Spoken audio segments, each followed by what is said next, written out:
అందరికీ నమస్కారం. పోర్ట్ఫోలియో కృత్యము 14 పాఠశాల విద్యలో కార్యక్రమాలు. ఈ పోర్ట్ఫోలియో కృత్యము తయారు చేయుటకు ఇచ్చిన సూచనలు ఒకసారి పరిశీలించినట్లయితే ఈ విధానాలను అమలు చేయడంలో మనం ఎదుర్కొంటున్న సమస్యల్ని, సవాళ్లను పేర్కొని వాటికి సాధ్యమైన పరిష్కారాలను సూచించండి అని సూచనలు ఇవ్వడం జరిగింది. ఆ సూచనలు ఆధారంగా చేసుకొని ప్రస్తుతం పాఠశాలలో అమలయ్యే విధానాలలో ఉన్న సమస్యలు, వాటికి పరిష్కార మార్గాలు. ఇందులో మొదటగా సమగ్ర శిక్షా పథకం. సమగ్ర శిక్షా పథకం పూర్వ ప్రాథమిక విద్య నుండి మాధ్యమికోన్నత స్థాయి వరకు వివిధ స్థాయిలలో నాణ్యమైన విద్యను అందించుట, విద్యార్థులు అభ్యసన స్థాయిలు పెంచుట, ఉచిత నిర్బంధ విద్య రైట్ టు ఎడ్యుకేషన్ యాక్ట్కు సహకరించుట కొరకు ఏర్పాటు చేయబడినటువంటి పథకం ఈ సమగ్ర శిక్షా పథకం. అయితే ఇందులో ఉన్నటువంటి సమస్య, ప్రాథమిక పాఠశాలలో ప్రతి తరగతికి ఒక ఉపాధ్యాయుడు లేకపోవడం వలన శిశు కేంద్రీకృత కృత్యాధారణ బోధన జరపాలంటే సమయం సరిపోదు. అంతేకాకుండా సింగిల్ టీచర్ పాఠశాలలలో సగం సమయం బోధనేతర కార్యక్రమాలకే సరిపోతుంది. ప్రైవేటు పాఠశాలలో విద్యార్థులతో సంబంధం లేకుండా ప్రతి తరగతికి ఒక ఉపాధ్యాయుడు ఉంటాడు. దీనికి పరిష్కార మార్గంగా ఒక పంచాయతీకి ఒక పాఠశాలను ఆదర్శ పాఠశాలగా తీసుకొని ఆ పంచాయతీ పరిధిలోని పాఠశాలలన్నీ ఆదర్శ పాఠశాలల్లో విలీనం చేసి అందులో పనిచేసే ఉపాధ్యాయులను ఆదర్శ పాఠశాలకు బదిలీ చేస్తే ప్రతి తరగతికి ఒక ఉపాధ్యాయుడిని ఏర్పాటు చేయవచ్చు. అంటే ఈ విధంగా ఆ సమస్యను మనము పరిష్కారం చేయవచ్చు. తదుపరి సెకండ్, పడే భారత్ బడే భారత్. 2018-19 నుండి ఈ కార్యక్రమం ప్రవేశపెట్టబడింది. ఈ కార్యక్రమం ద్వారా పాఠశాలలో గ్రంథాలయాలు బలోపేతం చేయడం ముఖ్య ఉద్దేశం.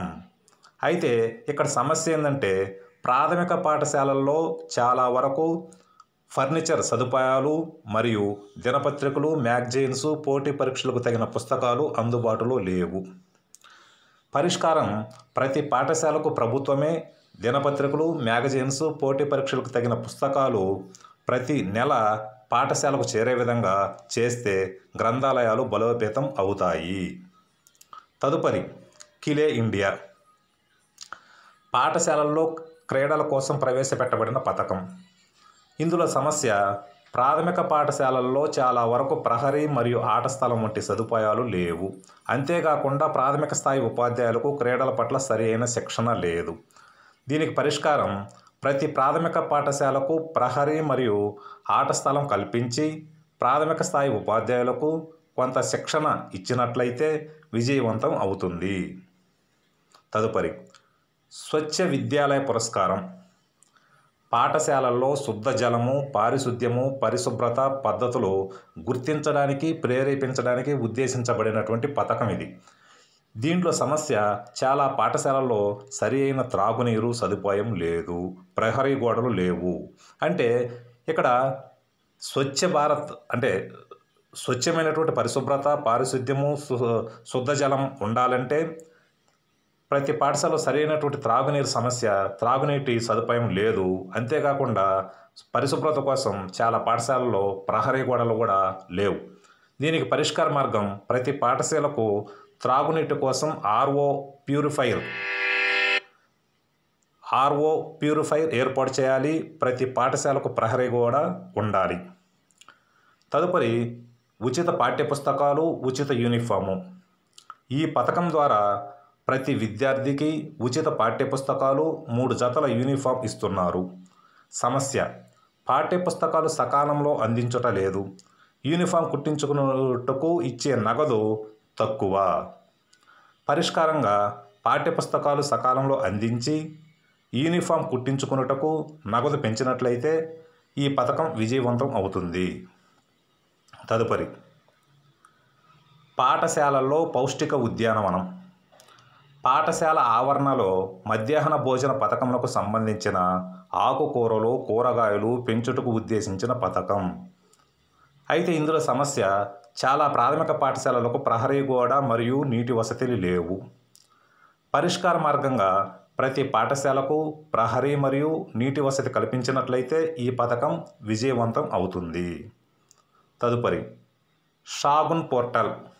ఇందులో వినూత్న బోధనా పద్ధతులు, అధ్యయనాలు, టీఎల్ఎం మొదలైన వాటికి సంబంధించిన వీడియోలు, చిత్రాలు నమోదు చేయబడతాయి.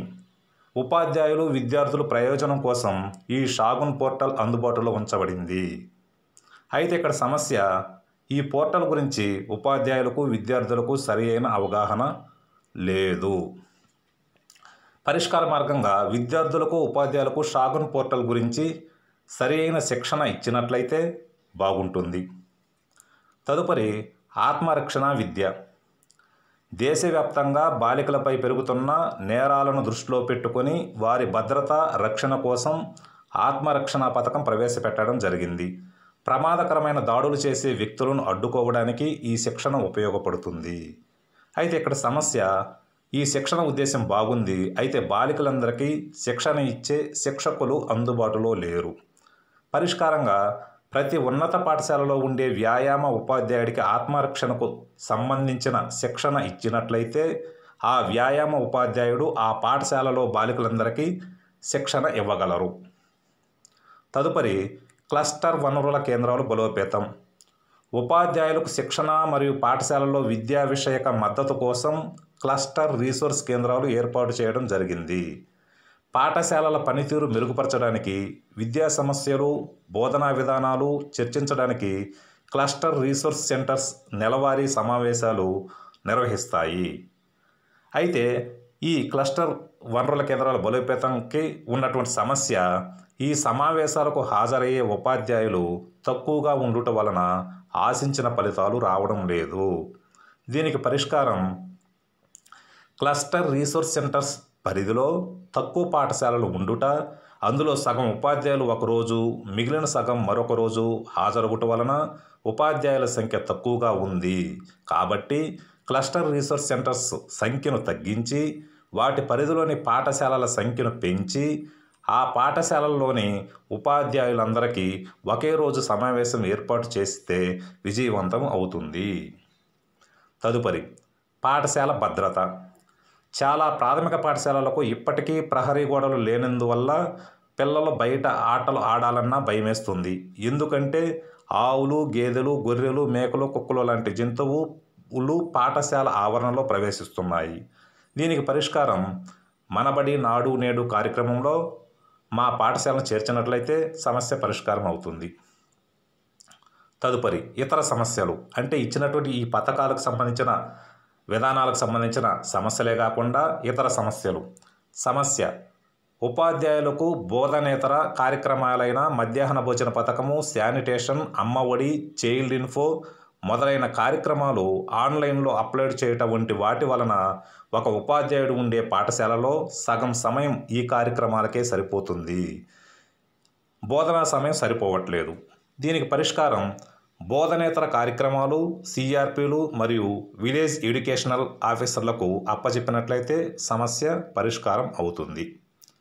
తదుపరి సమస్య, మారుతున్న కాలానికి అనుగుణంగా పాఠశాలలలో టెక్నాలజీ సదుపాయాలు లేకపోవడం వలన నూతన బోధనాభ్యసన కార్యక్రమాలు మారుతున్న కాలానికి అనుగుణంగా జరగడం లేదు.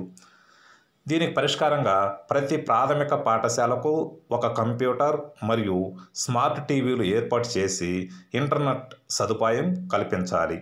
మిత్రులారా, ఈ విధంగా ఇప్పుడు జరుగుతున్నటువంటి పాఠశాల విద్యా విధానానికి సంబంధించి పథకాలు, వాటిలో ఉన్నటువంటి సమస్యలు, పరిష్కారాల గురించి రాయటం జరిగింది.